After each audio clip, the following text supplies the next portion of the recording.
Angela Diaz stood in her kitchen on a sunny Tuesday morning in October, watching her twin daughters eat breakfast before school. Emma and Sophie, both 8 years old, sat at the marble countertop sharing a plate of pancakes. The kitchen smelled like vanilla and coffee.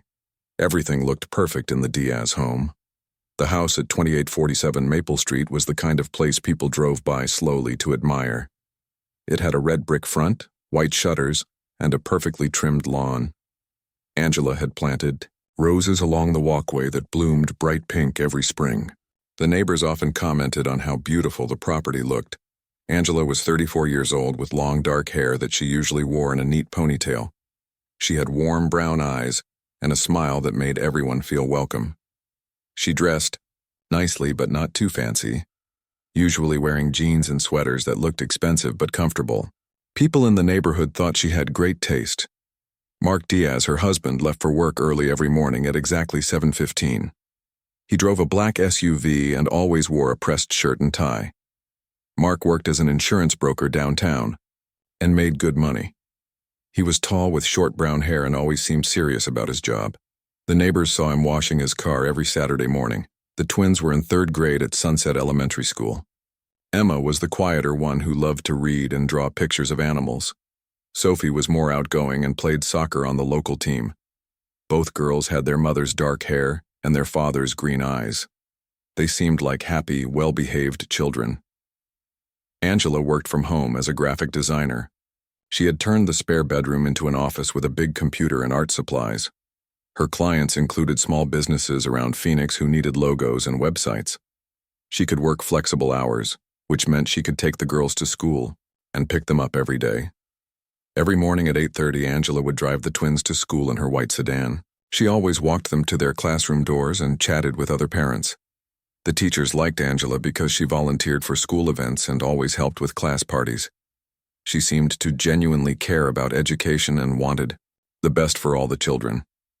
After dropping off the girls, Angela would often stop at the local coffee shop called Daily Grind. She ordered the same thing every time, a medium coffee with cream and a blueberry muffin. The barista, a young woman named Katie, always had Angela's order ready when she walked in. They would talk about the weather or upcoming school events. Lisa Thompson was Angela's closest friend in the neighborhood. They had met 3 years earlier, when both families moved to Maple Street within a month of each other. Lisa lived 4 houses down with her husband and teenage son. Every Wednesday morning, Angela and Lisa would meet for coffee and talk about their families, work, and neighborhood gossip. Lisa thought Angela was the perfect neighbor and friend. Angela always remembered birthdays, brought soup when someone was sick, and organized block parties that brought everyone together. She seemed to have endless energy for helping others. Lisa often wished she could be as organized and caring as Angela appeared to be.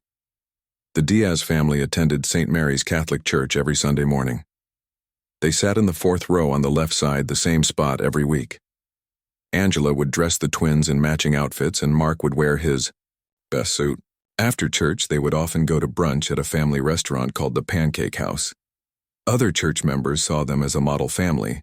Angela was particularly involved in the church's charity work. She organized clothing drives for the homeless shelter and helped coordinate the annual fundraiser for the Children's Hospital. Father Rodriguez, the parish priest, often praised Angela's dedication to helping those in need. She seemed genuinely motivated by a desire to make the community better.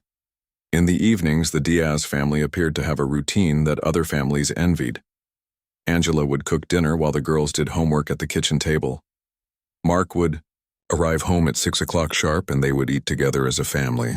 After dinner, they would help the twins with any remaining schoolwork, then watch television together in the living room. Angela's cooking was legendary among the neighbors. She made elaborate meals that looked like they belonged in a magazine. Every holiday, she would host dinner parties for 10 or 12 people, serving multiple courses with fancy desserts. Her dining room table was always set with matching dishes and cloth napkins. Guests felt like they were eating at an expensive restaurant. The house itself reflected Angela's attention to detail. Every room was decorated perfectly, with furniture that matched and artwork hanging in exactly the right spots. The living room had a large sectional sofa, a coffee table made of polished wood, and family photos displayed on floating shelves. Everything was always clean and organized. Angela maintained an active presence on social media, posting photos of family vacations, birthday celebrations, and everyday moments that showed their happy life. Her Instagram account had over 2,000 followers who admired her lifestyle. She posted pictures of elaborate breakfast spreads, the twins' soccer games, and romantic date nights with Mark. But some people began to notice small things that seemed unusual about Angela. Mrs. Patterson, the elderly woman who lived next door, sometimes saw Angela talking on her phone in the driveway late at night. These conversations looked serious, and Angela would pace back and forth as she talked. When Mrs. Patterson waved hello, Angela would quickly end the call and go inside. Lisa also started noticing changes in her friend's behavior. During their Wednesday coffee meetings, Angela seemed distracted and would check her phone constantly. When Lisa asked about her weekend plans or upcoming family trips, Angela's answers became vague.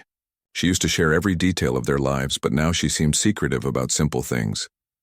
The twins' teacher, Mrs. Rodriguez, noticed that Angela had started asking unusual questions about school policies. She wanted to know about procedures for picking up children early, what information the school required from parents, and how they verified identity when someone other than a parent came for pickup. These questions seemed odd coming from such an involved parent. Angela continued her daily routines, but there was something different about her energy. She still smiled and chatted with neighbors, but her laugh didn't sound as genuine as before. People who knew her well sensed that something was bothering her, though they couldn't pinpoint exactly what had changed. The perfect life on Maple Street was about to shatter in ways no one could imagine. October 15th started like any other Tuesday in the Diaz household. Angela made breakfast for Emma and Sophie, packed their lunchboxes, and drove them to school at 8:30. She chatted with other parents in the parking lot and waved goodbye as the girls ran to their classroom. Nobody who saw her that morning noticed anything unusual about Angela's behavior. At 9:15, Angela stopped at Daily Grind for her usual coffee and muffin. Katie, the young barista, later told police that Angela seemed normal but perhaps a little quiet.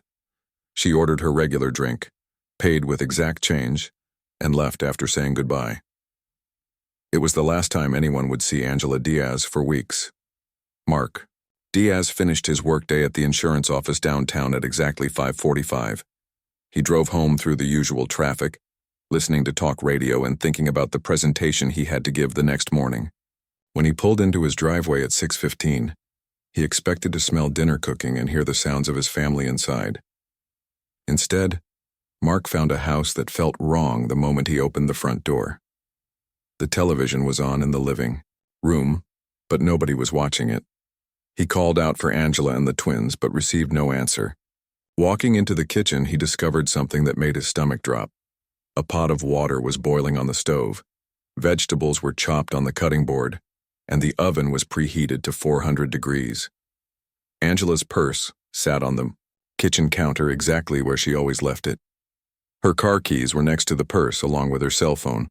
Mark picked up the phone and saw several missed calls from Sunset Elementary School.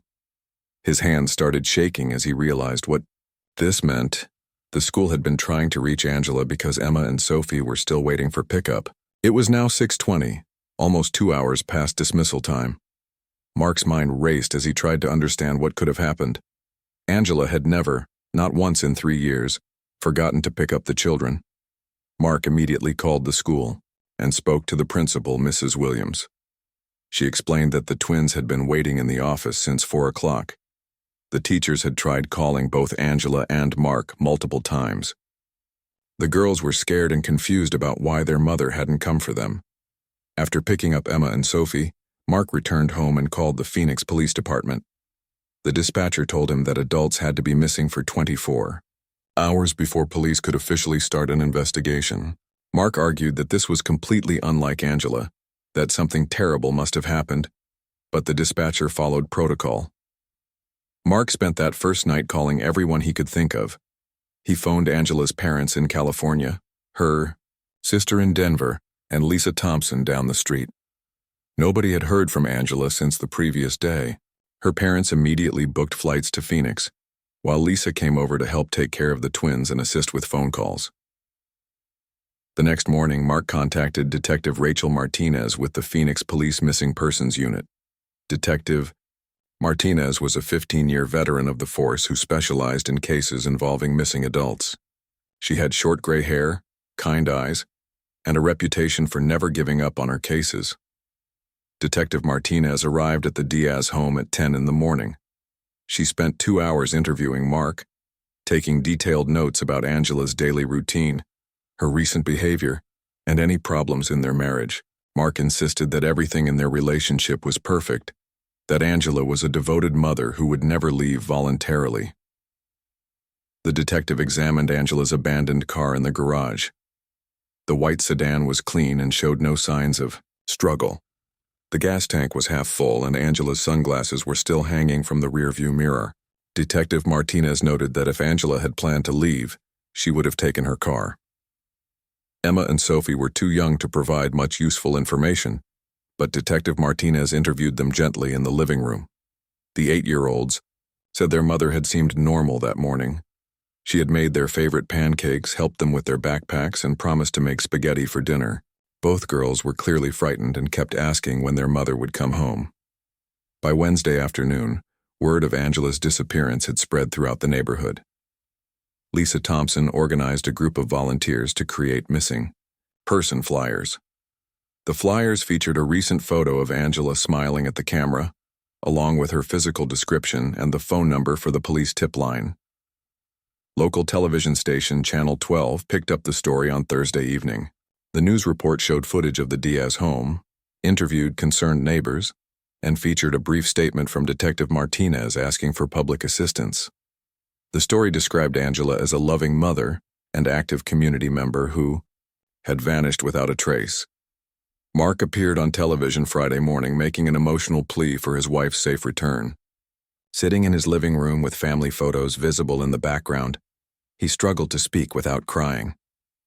He described Angela as the center of their family, a woman who lived for her children and would never abandon them. Search and rescue. Teams began combing the desert areas around Phoenix.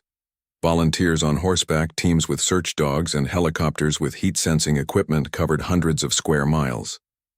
They focused on hiking trails that Angela was known to use, as well as remote areas where someone might dispose of evidence.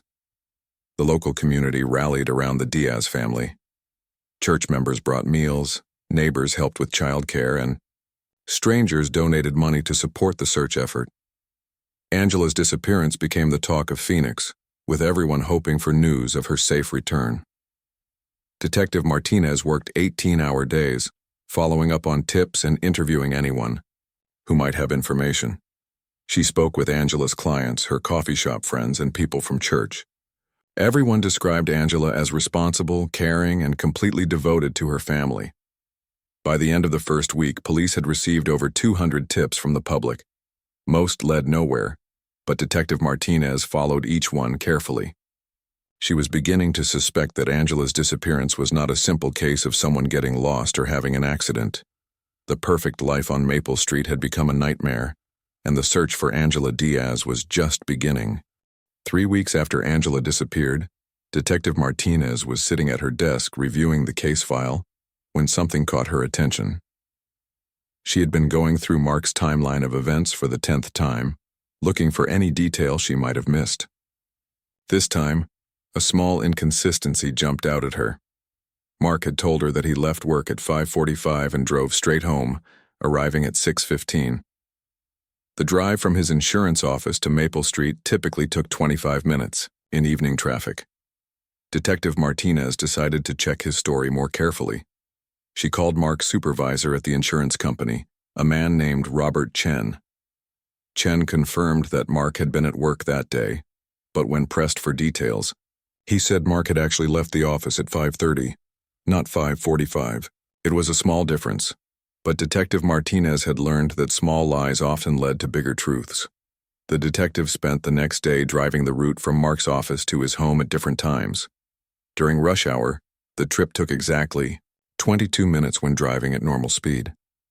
If Mark had left at 5:30 as his boss claimed, He should have arrived home by 5:55, not 6:15.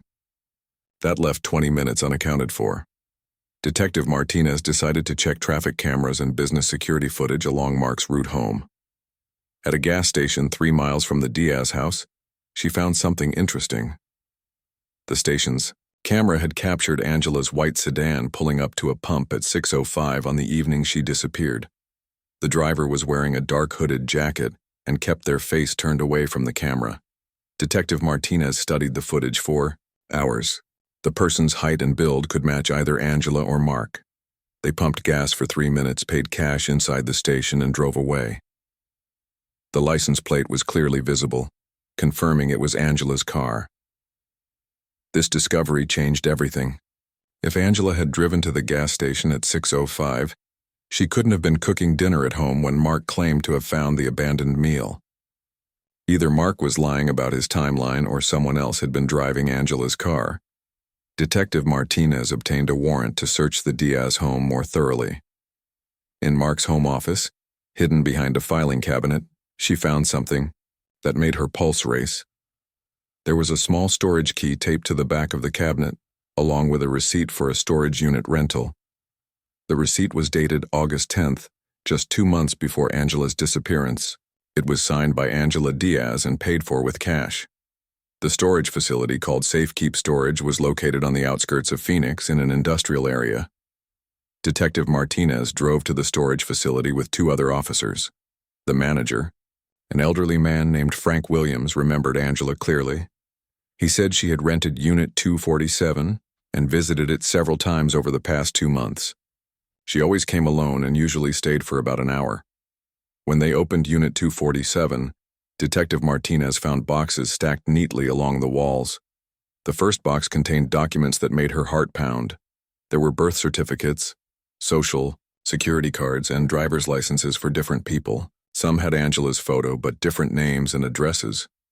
The second box held maps of several states, including California, Nevada, and Colorado. Bus schedules and train timetables were highlighted in yellow marker. There were guidebooks about starting over after divorce and pamphlets about women's shelters in different cities. In the third box, Detective Martinez discovered Angela's laptop computer. When the police tech specialist examined it, they found that Angela had deleted her browser history. However, computer forensics revealed searches that painted a disturbing picture. Angela had been researching how to disappear completely. Her search history included terms like fake identification, living off the grid, and changing your identity legally. She had visited websites about witness protection programs and looked up information about countries that didn't have extradition treaties with the United States. Most shocking of all, Angela had been communicating with a divorce attorney in Los Angeles. The email exchanges showed that she had been planning to leave Mark for months. She wrote about feeling trapped in her marriage and wanting to take the twins far away. The lawyer had advised her about child custody laws and how to protect herself financially. Detective Martinez interviewed the divorce attorney, a woman named Susan Roberts. Roberts confirmed that Angela had been her client since July. Angela had told her that she feared Mark would never agree to a divorce and might try to take the children away from her if she filed papers. According to the attorney, Angela had seemed genuinely scared during their phone conversations. She had asked about getting a restraining order and wanted to know if she could take the twins to another state without Mark's permission. Roberts had advised her that disappearing with the children would be considered kidnapping. The investigation took another turn when Detective Martinez examined the family's financial records more closely. She discovered that Mark had been making large cash withdrawals from their joint bank account over the past 6 months.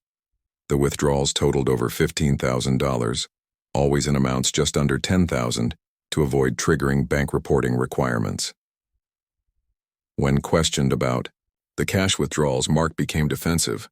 He claimed the money was for home improvements and gifts for Angela.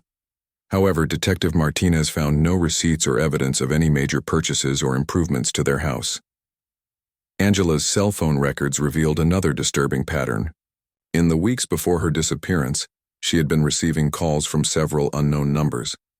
When Detective Martinez traced these numbers, she found they were connected to private investigation firms and security companies. One of the investigators, a man named Tom Bradley, admitted that Angela had hired him to look into Mark's background.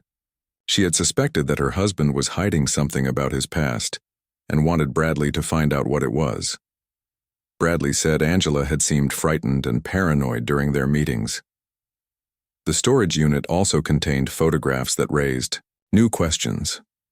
There were pictures of Mark with other women, taken at restaurants and hotels over the past year. The photos appeared to have been taken secretly, as if Angela had been following her husband or having him followed. Detective Martinez realized that the perfect marriage everyone had observed was actually falling apart behind closed doors. Angela had discovered something about Mark that made her want to disappear, and she had been planning her escape for months. But the biggest question remained unanswered. If Angela had been planning to leave, why hadn't she taken the twins with her? And who had been driving her car to the gas station on the night she vanished? The case was becoming more complex with each new discovery, and Detective Martinez suspected that the truth about Angela Diaz's disappearance was far more complicated than anyone had imagined. Detective Martinez was reviewing Angela's case files at her desk when her phone rang. The caller was a woman named Jennifer Walsh from Seattle, Washington. Jennifer said she had been watching the news coverage about Angela's disappearance and recognized someone from the television interviews. Jennifer explained that 3 years earlier, she had briefly dated a man who looked exactly like Mark Diaz. The man she knew had called himself David Chen, and he worked as a financial consultant in downtown Seattle. Their relationship had lasted only 2 months before David suddenly disappeared, leaving behind unpaid rent and several angry creditors. This phone call made Detective Martinez's pulse quicken. She asked Jennifer to send photos of David Chen, and when they arrived by email an hour later, the resemblance to Mark Diaz was unmistakable. The men had the same face, the same build, and the same green eyes. They were either identical twins or the same person. Detective Martinez immediately contacted the Seattle Police Department to learn more about David Chen. Detective William Parker in Seattle's fraud division knew the name well. David Chen had been suspected of running investment scams targeting elderly victims, but he had vanished before they could build a strong case against him. According to Detective Parker, David Chen had convinced dozens of senior citizens to invest their retirement savings in fake real estate deals. He had used forged documents and fake references to appear legitimate. When victims started asking questions about their missing money, David had disappeared overnight, leaving no forwarding address. The Seattle police had been looking for David Chen for over 2 years. They had traced him to Las Vegas, where he had been seen at several casinos, but then the trail went cold. Detective Parker was very interested to learn that David might be living in Phoenix under a different name. Detective Martinez began investigating Mark Diaz's background more carefully. She discovered that the real Mark Diaz had died in a car accident in Nevada 3 years earlier. According to the accident report, Mark had been driving alone when his car went off the road during a rainstorm. His body had been badly burned in the resulting fire. The real Mark Diaz had been single with no close family members. He had worked as an insurance broker in Reno and had lived a quiet, unremarkable life. His death had received little attention, making it easy for someone to steal his identity without being discovered. Detective Martinez realized that the man living on Maple Street was actually David Chen, a con artist who had assumed the identity of a dead man. This explained why Angela had been researching her husband's background and why she had seemed frightened in the weeks before her disappearance. The detective dug deeper into David's criminal history and found connections to fraud cases in multiple states. In California, he had been known as Michael Torres and had run a fake charity that claimed to help homeless veterans. In Colorado, he had used the name James Williams while operating a Ponzi scheme that cost investors over $2 million. Each time police got close to arresting him, David would disappear and resurface in a new city with a new identity. He was skilled at creating false documents and building believable backgrounds for his fake personas. The identity of Mark Diaz had been his most successful creation, allowing him to maintain a stable life for 3 years. Detective Martinez obtained a warrant to search the Diaz home again, this time looking specifically for evidence of David's True identity. In a hidden compartment behind the water heater in the basement, she found a collection of fake identification documents. There were driver's licenses, passports, and credit cards in at least 6 different names. She also discovered a large amount of cash hidden in the walls of Mark's home office. The money was bundled in plastic bags and totaled over $50,000. This was clearly money from David's various criminal schemes, saved for emergencies or quick escapes. The investigation revealed that David had been planning to disappear again. Bank records showed that he had been gradually moving money out of accounts that were in both his and Angela's names. He had also recently purchased a new car under one of his fake identities, suggesting he was preparing to flee Phoenix. Detective Martinez began to suspect that Angela's disappearance was connected to David's criminal activities. Perhaps Angela had threatened to expose him, or maybe she had discovered something that would have ruined his carefully constructed new life. She interviewed the private investigator Tom Bradley again, pressing him for more details about what Angela had learned. Bradley revealed that Angela had discovered David's real identity about a month before she disappeared. She had found documents proving that her husband was not who he claimed to be. According to Bradley, Angela had been terrified when she learned the truth. She realized that she had been married to a dangerous criminal and that her children might be in danger. Angela had asked Bradley to help her gather evidence that could be used to have David arrested. The investigation took a dramatic turn when Detective Martinez received a call from FBI agent Robert Hayes. Agent Hayes worked in the Bureau's Financial Crimes Division and had been tracking David Chen for several years. He explained that David was wanted in connection with fraud schemes across multiple states and was considered a high-priority fugitive. Agent Hayes revealed that the FBI had been closing in on David's Phoenix operation. They had been building a case against him for months, using information from his previous victims and financial records that showed suspicious activity. Angela's disappearance had actually helped David by creating a distraction from their investigation. The FBI agent also shared disturbing information about David's pattern of behavior. In previous cities, he had formed relationships with women who eventually became suspicious of him. 2 of these women had died in accidents that were later deemed suspicious, though no charges had ever been filed. Detective Martinez realized that Angela might have met the same fate as David's previous girlfriends. If Angela had threatened to expose him, David would have seen her as a threat that needed to be eliminated. Her disappearance might not have been voluntary after all. The case was no longer just about a missing woman. Detective Martinez and Agent Hayes were now hunting a dangerous fugitive who had been living a double life for years. David Chen had fooled an entire community into believing he was a devoted husband and father, while secretly planning his next criminal scheme. As the investigation intensified, one question remained unanswered. Where was Angela Diaz, and was she still alive? The search for the truth was about to take an unexpected turn that would shock everyone involved in the case. Detective Martinez was preparing an arrest warrant for David Chen when something unexpected happened. At 9 a.m. on November 8th, exactly 3 weeks and 3 days after Angela disappeared, she walked into the Phoenix Police Department's main lobby. Angela looked tired and thinner than in her missing person photos, but she was clearly alive and unharmed. She wore simple clothes and carried a small backpack. Walking beside her was FBI agent Robert Hayes, who had been secretly working with her for months. Detective Martinez couldn't believe what she was seeing. For weeks, she had been investigating Angela's disappearance, fearing that David Chen had killed his wife to protect his criminal secrets. Instead, Angela had been in federal protective custody, working as an informant to help the FBI build their case. In the police station's interview room, Angela began telling a story that was far more complex and shocking than anyone had imagined. She explained that she was not David's victim, but had actually been his partner in crime for over 4 years. Angela revealed that she had met David in Las Vegas when he was still using his real name. At the time, she was working as a cocktail waitress and struggling to pay her bills. David had convinced her to help him with small cons and identity theft schemes, promising her easy money and a better life. When David decided to assume Mark Diaz's identity and move to Phoenix, Angela had helped him create their new life together. She used her graphic design skills to forge documents and create fake credentials. Her talent for making people trust her had been essential to David's most successful scams.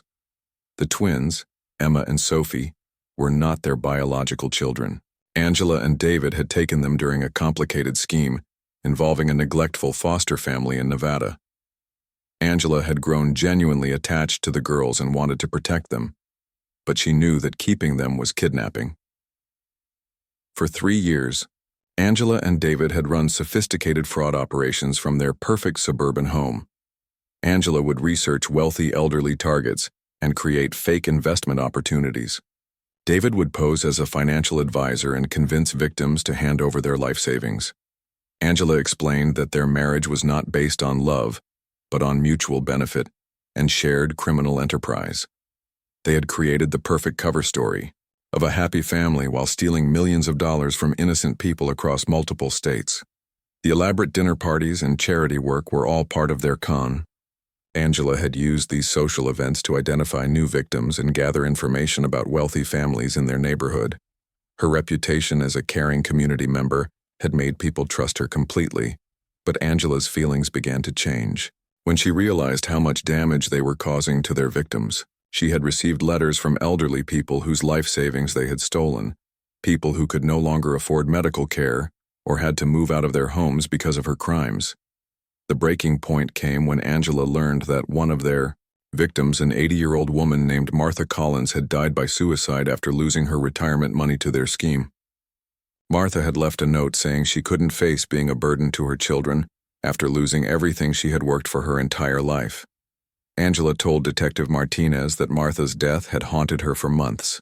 She realized that she and David were not just stealing money, they were destroying lives and breaking apart families. She decided that she had to find a way to stop their criminal operation.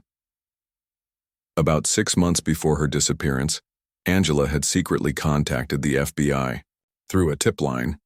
She had been careful to use public phones and anonymous email accounts to avoid detection by David.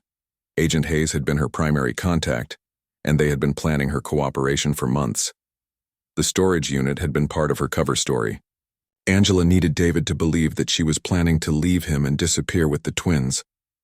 This gave her a reason to act secretively and gather documents without raising his suspicions about her real plan to cooperate with federal agents. Angela's disappearance had been carefully planned by the FBI. On the evening of October 15th, Agent Hayes had picked her up from her house while David was still at work. They had staged the scene in the kitchen to make it look like she had vanished suddenly while cooking dinner. The person driving Angela's car to the gas station had been an undercover FBI agent who resembled Angela in height and build. This was meant to create confusion about the timeline and give Angela more time to get safely into protective custody before David realized what was happening. During her weeks in hiding, Angela had been working with federal agents to provide detailed information about all of David's criminal activities. She had helped them trace bank accounts, identify victims, and understand the full scope of their fraud operations. Angela also revealed shocking information about David's violent past. She had witnessed him threaten people who got too close to discovering his crimes. In Seattle, he had arranged for a woman named Patricia Moore to have a suspicious accident after she started asking questions about missing investment money. According to Angela, David had also been planning to kill her if she became too much of a liability. She had found evidence that he was researching ways to stage her death to look like an accident or suicide. Her cooperation with the FBI had likely saved her own life. The most devastating revelation was about the twins. Angela had discovered that Emma and Sophie's biological grandmother had been searching for them for years. The girls had been reported as missing children, and their family had never stopped looking for them. Angela broke down crying as she explained that she had grown to love Emma and Sophie as if they were her own children. Taking them had been wrong, but she had tried to give them a better life than they had with their neglectful foster parents. Now she had to face the fact that she would lose them forever. Detective Martinez listened in amazement as Angela's story unfolded. The perfect suburban mother had been living a complete lie, but her decision to cooperate with authorities would help bring justice to hundreds of victims and prevent David from harming anyone else. The case that had started as a simple missing person investigation had become one of the most complex criminal conspiracies Detective Martinez had ever encountered. Angela's shocking revelations were about to lead to arrests, trials, and justice for the many people whose lives had been destroyed by her and David's crimes. The arrest of David Chen happened so quickly that neighbors on Maple Street barely had time to understand what was occurring. At 6 a.m. on November 9th, FBI agents surrounded the Diaz house while David was still sleeping.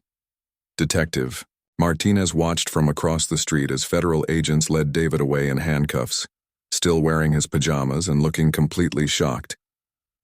David had no idea that Angela was alive and cooperating with authorities. For 3 weeks he had been playing the role of the grieving husband, appearing on television and begging for his wife's safe return.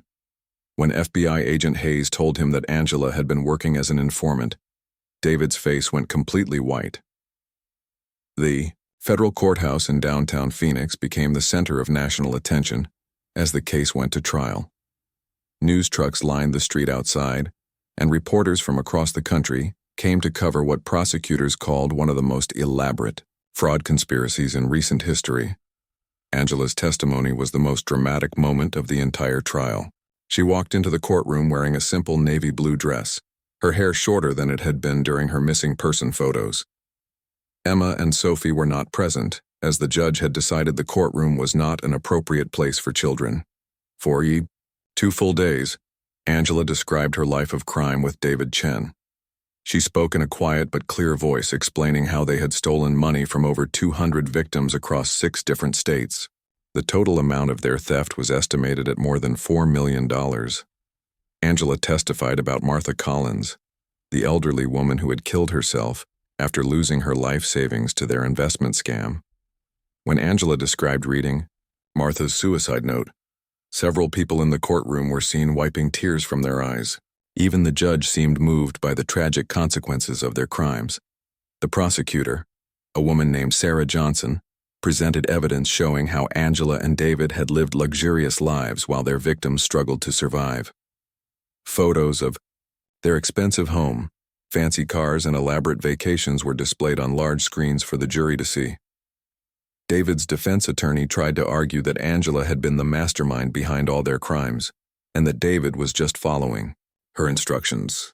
However, FBI agent Hayes testified that David had been running similar scams for years before he met Angela, proving that he was an experienced criminal. The most heartbreaking testimony came from some of their victims. An 85-year-old man named Frank Wilson took the witness stand using a walker. He explained how David had convinced him to invest his retirement money in a fake real estate project. Frank now lived in a small apartment and could barely afford his medications. Another victim, a widow named Helen Carter, testified that Angela had befriended her at church and convinced her to invest in what she thought was a legitimate business opportunity. Helen had lost her house and was now living with her daughter's family, feeling ashamed and embarrassed about being fooled. The trial lasted 6 weeks, with dozens of witnesses and hundreds of pieces of evidence. The jury heard recordings of phone calls between Angela and David discussing their crimes, as well as documents showing how they had created fake investment companies and forged official paperwork. Angela had agreed to cooperate with authorities in exchange for a reduced sentence. Her lawyer argued that she had shown genuine remorse and had taken significant risks to help the FBI catch David and recover money for victims. The prosecution recommended that Angela serve 12 years in federal prison, which was much less than the maximum sentence of 25 years she could have received. The judge agreed, saying that Angela's cooperation had been essential to bringing David to justice and helping other victims. David Chen received a sentence of 25 years in federal prison without the possibility of parole. Judge Robert Martinez, who was not related to Detective Martinez, called David a dangerous predator who had shown no remorse for his crimes. The judge said David's pattern of assuming false identities and targeting vulnerable people made him a threat to society. During his sentencing, David finally spoke publicly for the first time since his arrest. He claimed that he was innocent and that Angela had forced him to participate in the crimes. His statement was brief and unconvincing, and it seemed to anger the judge rather than create any sympathy. The most difficult part of the entire process involved Emma and Sophie, the twin girls who had lived as Angela and David's daughters for 3 years. DNA testing had confirmed their true identities, and they were reunited with their biological grandmother, a woman named Mary Thompson who lived in Colorado. Mary Thompson had never given up searching for her granddaughters after they disappeared from foster care in Nevada. She had hired private investigators and worked with missing children organizations for years, never believing that Emma and Sophie were gone forever. The reunion between Mary and the twins was both joyful and heartbreaking. The girls had no memory of their grandmother and were confused about leaving the only parents they had known. Child psychologists worked with the family to help Emma and Sophie understand their situation and adjust to their new life. Angela was allowed to say goodbye to the twins before beginning her prison sentence. The meeting took place in a supervised room at the courthouse, with social workers present to support the children. Angela hugged Emma and Sophie and told them that she loved them, even though she had made terrible mistakes. Detective Rachel Martinez reflected on the case as one of the most complex investigations of her career. What had started as a simple missing person report had uncovered a criminal conspiracy that spanned multiple states and destroyed hundreds of lives. The case led to changes in how police departments handle missing person investigations, particularly when the missing person comes from what appears to be a perfect family. Detective Martinez now trains other officers to look more carefully at cases that seem too simple or straightforward. FBI agent Hayes used the Angela Diaz case as an example when teaching other agents about long-term fraud investigations. He emphasized the importance of flipping criminals into informants and the value of patience in building complex cases against organized crime networks. Many of the victims were able to recover some of their stolen money after the FBI traced bank accounts and seized assets that Angela and David had purchased with their criminal profits. However, most victims lost the majority of their savings and never fully recovered financially from the crimes. The house at 2847 Maple Street was sold to pay restitution to victims. The new owners had no connection to the crimes, but neighbors still referred to it as the Diaz house for years afterward. The perfect suburban dream that Angela and David had created there had become a symbol of how appearances can hide dark truths. Angela began serving her sentence at a federal prison in BD, California. She participated in educational programs and counseling sessions designed to help her understand the impact of her crimes on victims and their families. Prison officials said she was a model inmate who seemed genuinely committed to changing her life.